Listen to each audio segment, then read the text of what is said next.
Hi everybody, this is Hero back with another Dragonflight video, and I am taking some of my first steps into Mythic Plus as an Arcane Mage. I think this is a 16 Uldaman on Fortified week.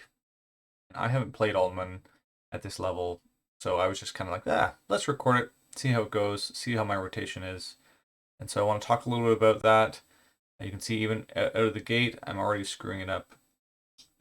But yeah, just kind of follow along as I chat through this dungeon about some of the things I was noticing, playing with pugs, some of the things I was noticing about my gameplay, what I need to pay attention to, all the places that I can get better, these kinds of things. And hopefully it's helpful for you as you think about your own Arcane Mage play, and maybe just your own dungeon play, no matter what your spec is. So Arcane is unique in that it is essentially at the moment based around two major burst windows. So, well, I shouldn't say that's unique. Like a lot of classes are sort of like a 1 minute class. They burst. You think of Arms Warrior, Bladestorm stuff. You have a similar effect with Arcane Mage. So we really value good pull counts and pulls that kind of essentially line up with our two windows. What are those two windows? Well, you have your Arcane Surge window, which you can see I'm loading up here. So we're evocating to begin that to get a huge buff. Then we use our Radiant Spark into Surge, and essentially Barrage to build up a lot of damage on one target, which splashes to everything else. So you can see here at the opener I was doing that as well. But it's a very ordered effect. We don't want to waste the Radiant Spark buff, which I did on the very first pull. You can see I forgot to cast one more Arcane Blast into Barrage. Instead, I started pressing my missiles early, and that consumed the Radiant Spark buff, which would have been better placed toward a barrage into that first pack. Second pack went a little bit better. Boss fight, I think things got a little bit desynced after this initial pull, but on the whole, for a boss where there's a lot of heavy movement, it was okay as an opener. We were on our mini surge, which means we're putting down our Rune of Power, and then we're doing a very simplified version of the rotation. Either we're single targeting, which is just normal standard stuff, casting, Radiant Spark into 4 blasts into Barrage, Touch of the Magi, or in this case, we were trying to be a bit cheeky and do the AoE side, which is sending out one spell like an Arcane Orb. If you have 4 stacks, you can just do like an explosion, and then you do your Barrage into Touch of the Magi to get that rolling. So I was kind of experimenting a little bit here, and we got into some unique spots in this dungeon that I hadn't seen before, especially even on this boss fight. But nevertheless, you can see not too bad. We could probably push something like 130 to 140k if I was doing this properly and if I had timed my surge. And this is partly the theme for all of Arcane Mage dungeon play is lining up the whole dungeon in your mind, every single pull as you get higher and higher and knowing what's available. Now, Uldaman is actually a good example of a dungeon that favors our gameplay because there's lots of density, so we get good splash and good damage, and the pacing of the dungeon makes a pretty reasonable case for going back and forth between the big surges and the mini surges. You can see here on our big surge, we're hitting 200k. I think you can probably see Arcane Mages hitting something like 500 or 600k once they get stuff. I still haven't got my fragment yet. I've been spamming Halls of Infusion, and unfortunately, it just has not dropped for me. So that's kind of sad. But you can see here the general cadence. The main pressure I found was making sure I did not desynchronize my two burst windows. And that's very common to run into as a problem, not desyncing. So here I'm in my mini burst and we're doing pretty reasonable damage. And actually I'm able to execute it almost cleanly. We get aggro because I didn't use my mirror images, but I'll do that in a second. But if you can do that, you'll see really good results the whole way along. So this is a mini burst that I'm hitting 200k on. You saw on my last surge I only hit 200k, which means I was probably screwing something up because the surge should be higher. But in general, that's what you're looking to do. And on paper, it's actually kind of reasonable to move between your surge window and your mini window because you just don't use up stuff. You wait and you be patient, but there's always the temptation when you have a pull of maybe 2 targets to ask yourself, oh, is the tank going to pull more? Do I need to use my CDs now?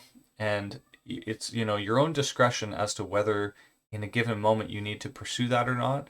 Personally, with certain pugs, if I can tell in the first couple of pulls what it's going to be like, I may just send on CD because I have no idea what the tank's going to do.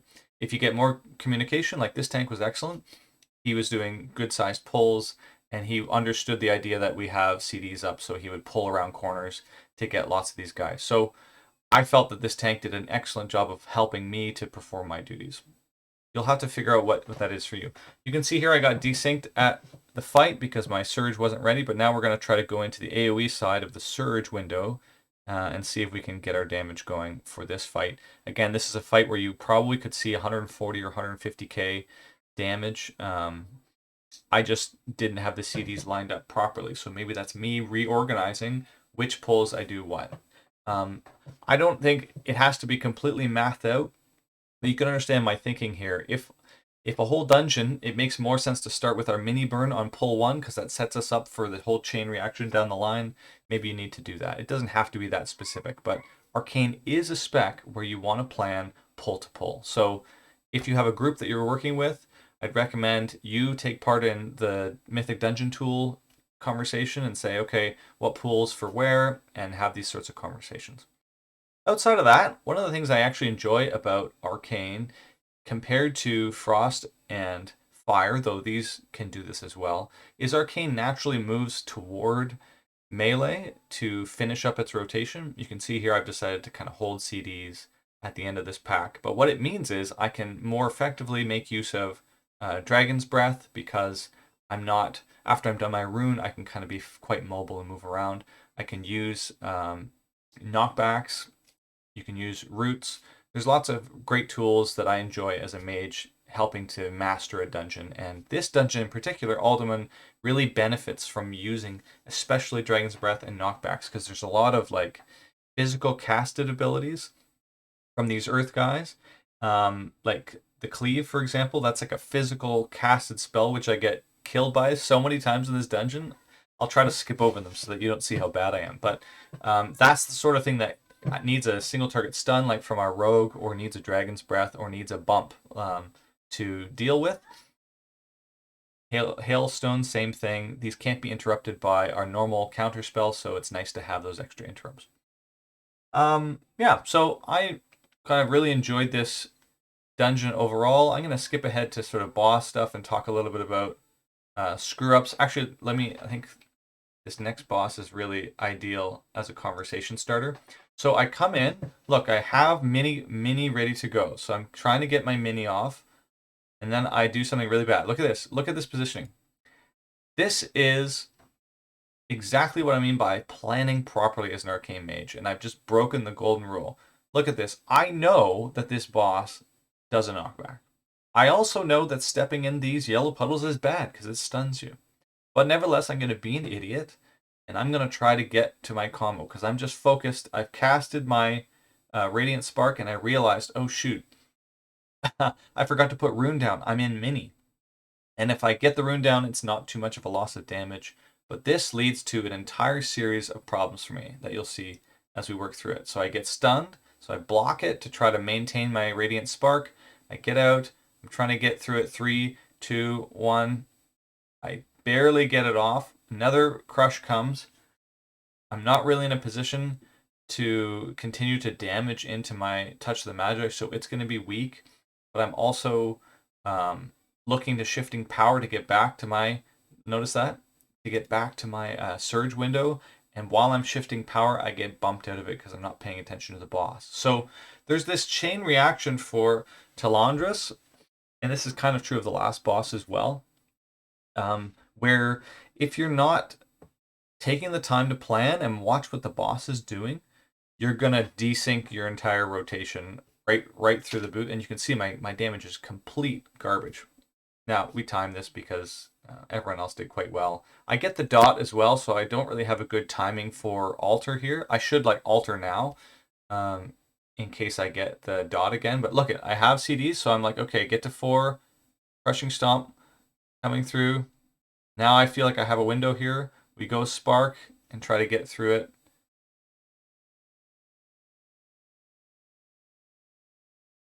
And there we get some of our burst down. But guess what, guys? Because we had the dot, because we were trying to get our window of damage out, I was not paying attention to the mechanics and the health and my health. So this is just a really excellent example for me of like 3 or 4 major improvements, most of them positional or rotational for this boss specifically, that will help me to line up my CDs better. Remember, as an Arcane Mage, your damage is really in your burst, so there's no point in worrying about uptime if you're not doing the burst portion correctly. So that was a huge deal for me. And then we kind of get going. The back half of the dungeon, I felt I got cleaved a lot. I'll try to find a moment here. I think there's one coming up where I'm in my burst. I'm trying to get my damage out. It looks good, and then I get some kind of like massive cleave because of Entangled. Maybe it wasn't this pull, but you can see there's a couple of guys in here. When they get bolstered, they're super nasty. The Earthquake guys, it's not quite as bad as Nelth's Lair, but just be aware of the cleaves. Was it this one? See, because I'm in melee and I'm like staring right in these guys' faces, just be very aware of where you are in the dungeon. Oh, I think it's around the corner here, this next pull. Look at this tank is doing an excellent job. See, he recognizes, okay, we've got some CDs here. I know my guys really burst well, so let's do it this way. So here we go. We get Rune of Power down. We're trying to do our AoE rotation. Boom, executing it pretty well. I get stunned, and then I'm going to get cleaved a little later in this encounter. So I'm coming up to help out. I'm trying to find the best position to do my melee rotation, and watch these guys here. Here comes cleave. There's another one to hit the tank, so I'm on the right side, but I'm really nervous about this spot. I step to the other side. Here comes the cleave. Bang. You see it? We can go back there. Cleave coming through. Look at my positioning. So look at how far explosion goes. So the takeaway for me on this part was I need to be back like 3 or 4 steps. Yes, explosion damage is important, but dying is bad, like all the time. So in this dungeon, this cleave effect, see if we can get a picture of where it goes up. I died. So I'm trying to think of, maybe it hits here. So I could be standing almost on the corner and still be hitting with my arcane explosion. So these are some of the takeaways for me as I think about what to do better as arcane in these dungeons. And there's lots to learn, and I'm just glad I had a chance to get into a dungeon like this and test it out early in the season so that I know once I get up to 20s and stuff, I won't be as much of an idiot. But Arcane does have that kind of problem. After you're finished with your burst, and often your burst is still in melee in these low corridors, be very aware of your positioning. So then we have kind of a cool moment here. I've got CDs lined up. We're going to burst Emberon because there's a lot of time taken up in the second portion of this fight, or part 2.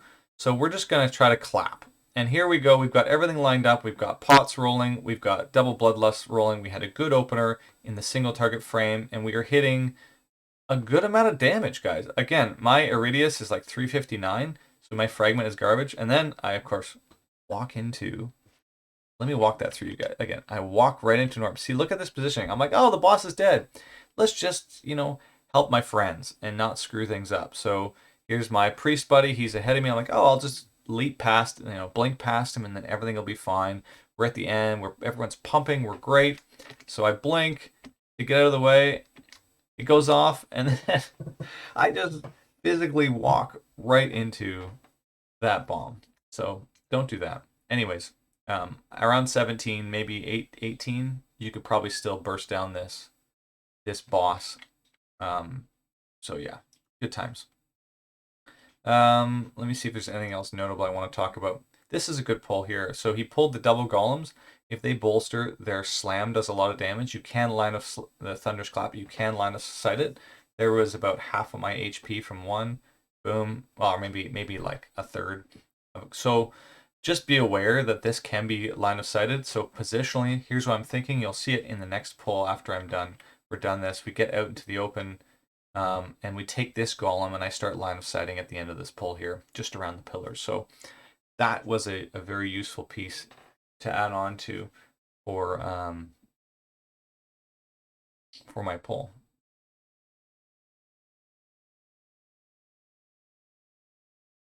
So you can see here, just step around the corner, and then we're out of range of that clap. So many takeaways for me. Just for this dungeon alone, for my arcane gameplay, it's nice to get into, start getting into keys where your decision making matters in this regard. It makes the whole experience a lot more fun for a couple of reasons. One, you actually start looking at mobs' health. You start looking at their cast bars. You start looking at your positioning in ways that you haven't before. So I really enjoy that part. The rest is kind of just normal standard stuff.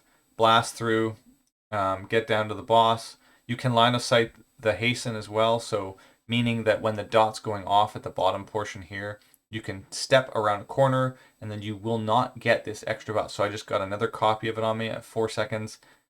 It's worn off. Here comes another one. In the bigger pull up here, they stack it up a lot more so you can step around the corner.